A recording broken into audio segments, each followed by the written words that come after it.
नमस्ते दोस्तों, मैं आपका दोस्त अमित। आप सबका मेरे YouTube चैनल में बहुत बहुत स्वागत है।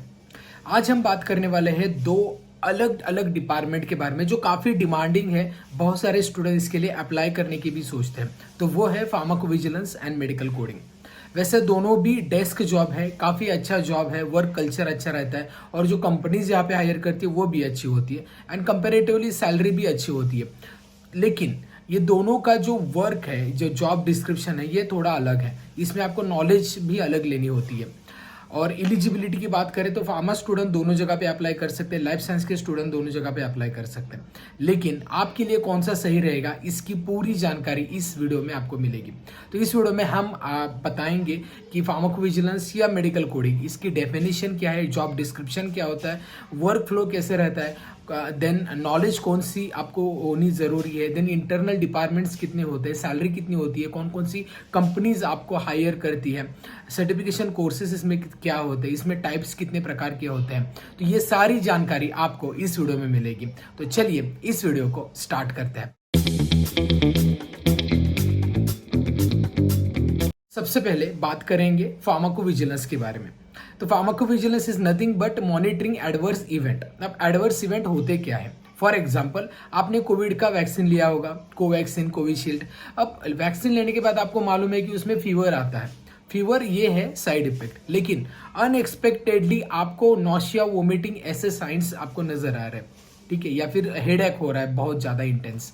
तो ये हो गया एडवर्स इवेंट, क्योंकि ये रिपोर्ट किए नहीं है, इवन क्लिनिकल ट्रायल्स में भी ये दिखा नहीं है। तो कोई भी ऐसा रिपोर्ट या कोई इंडिकेशन ऐसा बिल्कुल भी नहीं है साइंटिफिकली प्रूव्ड, लेकिन आपको वो हो रहा है, so it is a adverse event. ऐसे ही कई सारे एडवर्स इवेंट होते हैं कोई भी पेशेंट को मेडिसिन लेने के बाद, तो वो रिपोर्ट करता है, ठीक है। एक तो वो रिपोर्ट करता है या डेटाबेस में होता है, उसको हम एक्टिव एंड पैसिव फार्माकोविजिलेंस बोलेंगे। तो वो जो काम होता है एडवर्स इवेंट को मॉनिटर करना, ये होता है फार्माकोविजिलेंस। सो अगर इसकी डेफिनेशन की बात करेंगे तो it is an activity related to the detection, assessment, understanding and prevention of adverse event. अब ये है फार्माकोविजिलेंस। अब बात करते हैं मेडिकल कोडिंग की। मेडिकल कोडिंग ये completely related to the hospitals and insurance companies related है। फॉर एग्जाम्पल, अगर कोई पेशेंट एडमिट हो गया है हॉस्पिटल में, उसके बाद उसको डिस्चार्ज जब होता है, उसके बाद इंश्योरेंस कंपनी उसकी पूरी मेडिकल रिकॉर्ड हॉस्पिटल से लेती है और वो देती है मेडिकल कोडर को। और मेडिकल कोडर का काम ये रहता है कि उस पूरे इंफॉर्मेशन को एक स्टैंडर्ड अल्फा न्यूमेरिकल कोड में कन्वर्ट करना, वो होता है मेडिकल कोड। ओके, तो हर एक चीज के लिए कोड होता है, इसमें कई प्रकार के कोड्स होते हैं, तो आगे हम उसके बारे में भी बात करेंगे। मेडिकल कोडिंग की डेफिनेशन क्या है? Medical coding is a procedure of taking all information from the physician such as diagnosis, symptoms, any medical services and convert it into universally accepted alphanumerical code। अब आपको अब तक पता चल गया होगा कि एडवर्स इवेंट पे काम होता है वो होता है फार्माकोविजिलेंस में, लेकिन हॉस्पिटल रिलेटेड, इंश्योरेंस रिलेटेड जो वर्क होता है, मेडिकल रिकॉर्ड रिलेटेड वर्क होता है, these are the medical coding work. Okay, अब बात करते हैं जॉब डिस्क्रिप्शन की। मतलब आप अगर जॉब यहाँ पे करते हैं तो आपका क्या काम क्या होता है बेसिकली।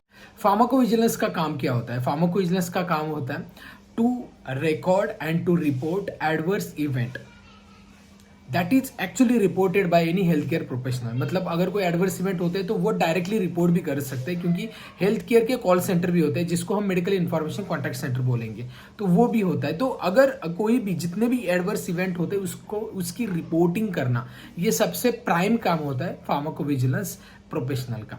इसके बाद नेक्स्ट है access and gather all information related to the adverse effect happening for the pharmaceutical product। so ये एक रिसर्च वर्क है, जितने जितने एडवर्स इफेक्ट है तो उसकी पूरी जानकारी लेना। Then in depth interview with the patient. अब पेशेंट ने एडवर्स इवेंट रिपोर्ट किए तो वो कैसे हो गए, इससे इसके रिलेटेड नैरेटिव ड्राफ्ट करना, ये काम होता है फार्माकोविजिलेंस प्रोफेशन का। And then periodic safety update reports, means जो भी साइड इफेक्ट, एडवर्स इवेंट जो रिपोर्ट हुए वो सबमिट करना रेगुलेटरी बॉडी ऑफ इंडिया को। तो रेगुलेटरी बॉडी ऑफ इंडिया क्या है? Central drug standard control organisation, ठीक है। देन नेक्स्ट जॉब होता है, और वो बहुत इंपॉर्टेंट है, to minimise side effect, to minimise the adverse event, to make drug very effective and safe for the patient use. अब ये वर्क हो गया फार्माकोविजिलेंस प्रोफेशनल का। अब फार्माकोविजिलेंस जो वर्क करता है उस डेजिग्नेशन को हम बोलेंगे ड्रग सेफ्टी ऑफिसर। ओके, अब बात करेंगे मेडिकल कोडिंग के बारे में। अब मेडिकल कोडिंग का सबसे प्राइम वर्क है to transcribe all the medical record information into universally accepted medical code. Okay, तो मेडिकल कोड में कन्वर्ट करना। Then next is to ensure that the codes are assigned properly. दूसरा work है कि properly code assign हुए। Next work है to ensure that all the diagnosis, symptoms and related documentation properly filled up. And last work होता है to review and validate documentation for diagnosis, procedure, treatment and result. तो ये work हो गया medical coder का। सो अब तक आपको पता चल गया होगा कि एडवर्स इवेंट पे काम करना, उसको मतलब ये एडवर्स इवेंट सर्च भी करना, अपडेट रहना और पेशेंट से पूरी इंफॉर्मेशन लेना। So it is work for the pharmacovigilance professional. But medical coding it is all about the documentation. यहाँ पे आपको डायरेक्टली पेशेंट से बात करना नहीं होता, वो पूरे डॉक्यूमेंट्स होते हैं, उस पर वर्क करना होता है आपको। फाइन, अब जॉब डिस्क्रिप्शन हो गया। अब बात करते हैं एक्चुअली वर्क फ्लो क्या रहता है। जब आप एक्चुअल वर्क करते हैं तो आपका क्या क्या काम रहता है। सो अगर फार्माकोविजिलेंस की बात करें तो वर्क फ्लो होता है, पहला case intake, then seriousness assessment, then case processing and review, then medical coding, then draft narrative, then causality assessment, then line submission, then line listing, then in line quality check, then standard medical query management. इसके बाद medical coding का work flow कैसा रहता है, तो पहला काम रहेगा to collect all medical records, then assign the code, then validate all the database and then submit data to the higher team.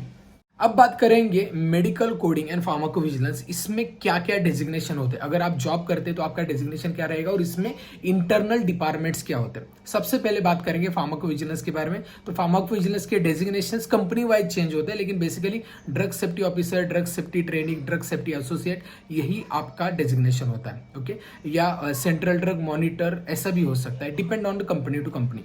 And अगर बात करेंगे मेडिकल कोडिंग की, तो medical coder, medical coding trainee, medical coding associate, ये आपका designation होता है। लेकिन इसमें इंटरनल डिपार्टमेंट होता है। ये इंटरनल डिपार्टमेंट जानना बहुत ज़रूरी है, क्योंकि यहीं पे आपको ग्रोथ होती है। आगे जाके जैसे जैसे आपका एक्सपीरियंस होता है वैसे ये डिपार्टमेंट आपको मिल सकते हैं। तो फार्माकोविजिलेंस में इंटरनल डिपार्टमेंट्स कितने होते हैं, तो पहला case processing, then MICC medical information contact centre, then signal detection and risk management, then aggregate reporting, then pharmacovigilance quality assurance, then literature review, then medical writing, then periodic safety update reports। ये सारे internal department है। अब बात करते हैं medical coding की internal departments की। तो वहाँ पे सबसे पहला डिपार्टमेंट ट्रेनिंग का होता है। ये जो शुरुआत में जो इंटर लेवल पे वर्क करेंगे वो ट्रेनिंग डिपार्टमेंट में रहेंगे, लेकिन उसके बाद आपका वर्क अच्छा होता है, असेसमेंट टेस्ट लिया जाता है, उसके बाद ऑपरेशनल डिपार्टमेंट में आप काम कर सकते हैं। एंड देन क्वालिटी एश्योरेंस का लास्ट डिपार्टमेंट होता है। तो अलग अलग ये डिपार्टमेंट्स हैं। अब बात करेंगे टाइप्स। अब फार्माकोविजिलेंस में दो तरीके के टाइप होते हैं, active pharmacovigilance and passive pharmacovigilance. Active pharmacovigilance मतलब to collect all the information, मतलब हेल्थ केयर प्रोफेशनल खुद ये इंफॉर्मेशन कलेक्ट करेंगे पेशेंट से, it is active. But passive की बात करेंगे तो इट इज रिपोर्टेड, पेशेंट खुद रिपोर्ट करेगा किसी भी एडवर्स इवेंट के बारे में, तो that is the passive pharmacovigilance.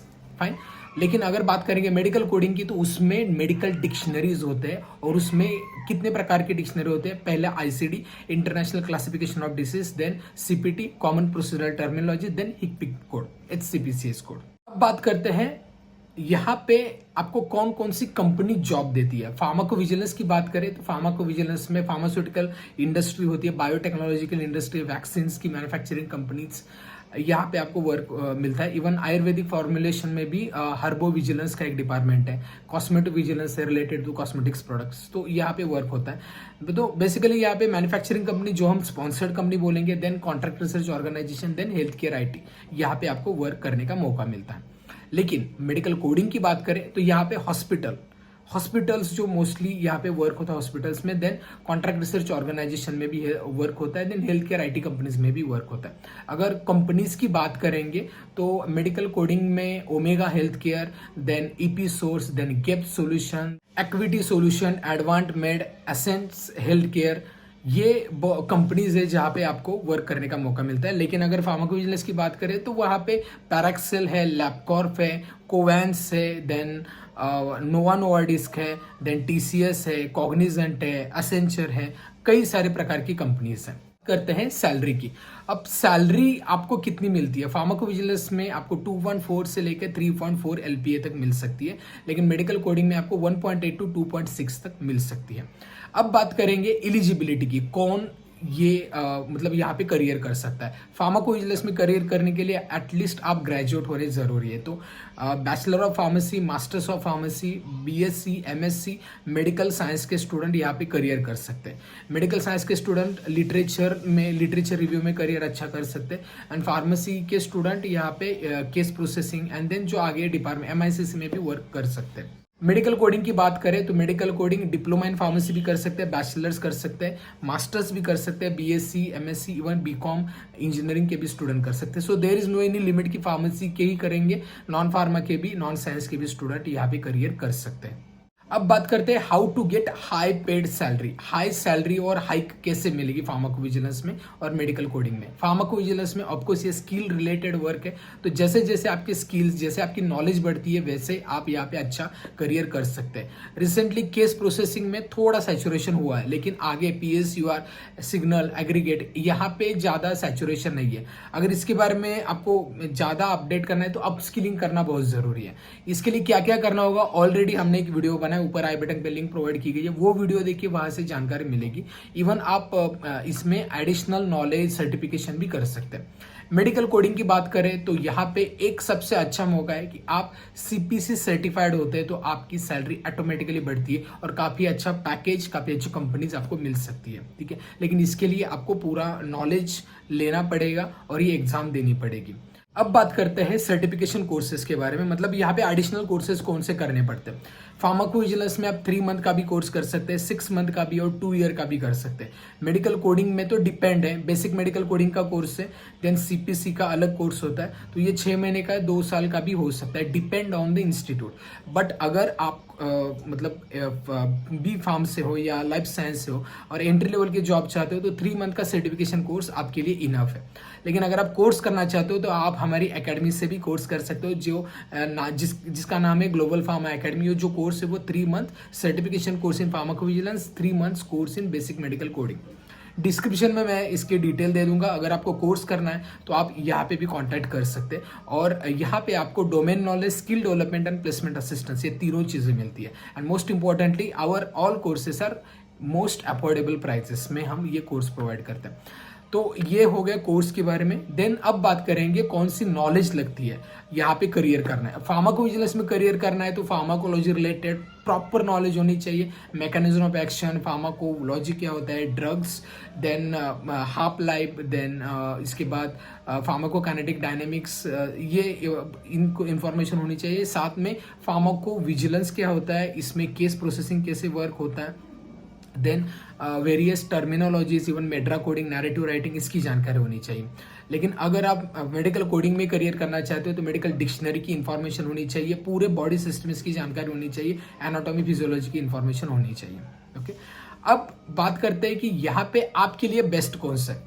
आपकी क्वालिफिकेशन पे, अगर आपने बैचलर्स, मास्टर्स किया, मान लो मास्टर्स है या फार्म डी कर रहे हैं या मेडिकल साइंस के स्टूडेंट है, एमएससी है, मैं सजेस्ट करूंगा pharmacovigilance is the best career opportunity. लेकिन अगर आपने डिप्लोमा किया, बैचलर्स है, तो आप मेडिकल कोडिंग में जा सकते हैं। बट इवन ग्रेजुएट फार्माकोविजिलेंस में जा सकते हैं, लेकिन आपका अगर फार्माकोलॉजी स्ट्रांग है तब मैं प्रेफर करूंगा फार्माकोविजिलेंस। अदरवाइज मेडिकल कोडिंग में भी करियर अच्छा है, बट मेडिकल कोडिंग के लिए आपको एनाटॉमी, फिजियोलॉजी और मेडिकल डिक्शनरीज की जानकारी लेनी बहुत जरूरी है।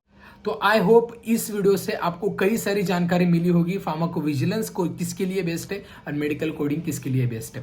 तो ऐसे ही वीडियोस, कंपैरेटिव के वीडियो या career opportunities, interview related videos अगर आप देखना चाहते हैं तो डेफिनेटली हमारा चैनल सब्सक्राइब करें और इस वीडियो को कई सारे लोगों तक शेयर करें। और अगर आप इस दोनों डिपार्टमेंट में करियर करना चाहते हो तो आप हमारा सर्टिफिकेशन कोर्स भी पूरी डिटेल में कर सकते हैं। यहाँ पे आपको पूरी in depth knowledge with the placement assistance हम प्रोवाइड करते हैं।